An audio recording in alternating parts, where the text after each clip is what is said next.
Halo guys, welcome back to my YouTube channel. Nah, jadi di sini aku mau jelasin lagi sedikit tentang materi tentang kelangkaan dan pilihan. Nah, buat kalian yang belum terlalu mengerti, sini aku mau jelasin sedikit aja. Semoga kalian bisa mengerti ya.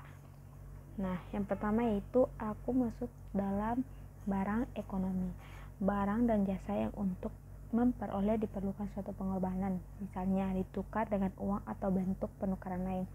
Contoh, makanan, minuman, pakaian, pendidikan, dan jasa dokter, semua itu kan barang atau jasa yang bisa misalnya kita bayar, terus ada yang kita dapat dari bayaran itu. Nah, gitu. Singkatnya kayak gitu, guys. Nah, yang selanjutnya barang konsumsi atau consumer goods adalah barang yang dibeli oleh konsumen akhir untuk langsung dikonsumsi oleh konsumen tersebut.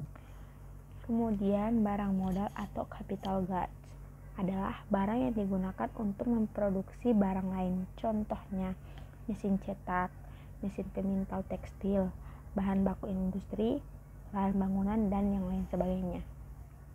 Kemudian kita masuk di barang bebas. Barang-barang bebas ini yaitu barang-barang kebutuhan manusia yang untuk memperolehnya tidak memerlukan pembayaran. Contohnya, udara yang kita hidup setiap hari, air yang berasal dari tanah, angin. Nah, itu kan kita nggak bayar. Nah, kemudian kita masuk dalam masalah dasar ekonomi.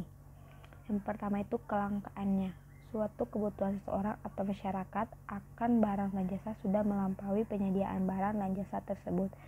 Penyebab kelangkaannya itu ketika terjadi isu kenaikan harga BBM telah mengalami permintaan yang melonjak sehingga pasokan normal telah habis. Kemudian perilaku konsumen merupakan hal-hal yang mendasari konsumen untuk membuat keputusan pembelian.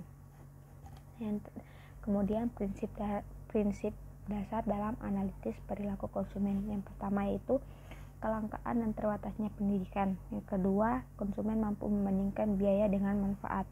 Yang ketiga, tidak selamanya konsumen dapat memperkirakan manfaat dengan tepat.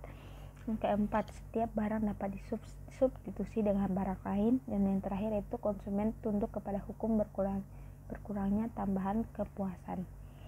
Kemudian tujuan aktivitas konsumsi adalah memaksimalkan kepuasan dari mengonsumsi sekumpulan barang atau jasa yang disebut consumption bundle dengan memanfaatkan seluruh anggaran atau pendapatan yang dimiliki. Kemudian kita masuk di konsep maslahah dalam perilaku konsumen Islami. Maslahah merupakan tujuan hukum syar'ah yang paling utama. Sifat-sifat maslahah itu yang pertama, maslahah bersifat subjektif dalam arti bahwa setiap individu menjadi hakim bagi masing-masing masalah, menentukan apakah suatu perbuatan merupakan suatu maslahah atau bukan lagi dirinya. Yang kedua, maslahah orang per orang akan konsisten dengan maslahah orang banyak.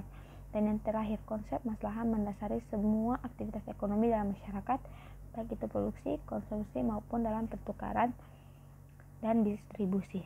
Kemudian tingkat tujuan hukum syar'ah. Daruriyah merupakan tujuan yang harus ada, mendasar bagi penciptaan kesejahteraan di akhirat dan dunia. Kemudian hajiyah memudahkan kehidupan dan menghilangkan kesempitan. Kemudian tasniyah, syariah menghendaki kehidupan yang indah dan nyaman dalamnya.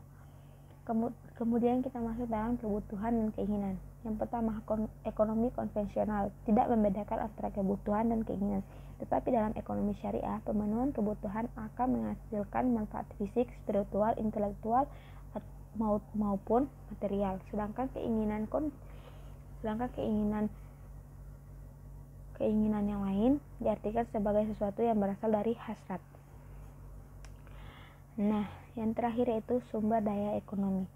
Adanya relativitas kelangkaan barang bukan berarti sumber-sumber ekonomi yang ada tidak mampu memenuhi kebutuhan manusia saat ini ataupun generasi berikutnya. Ini pendapat dari Saad Marton tahun 2004.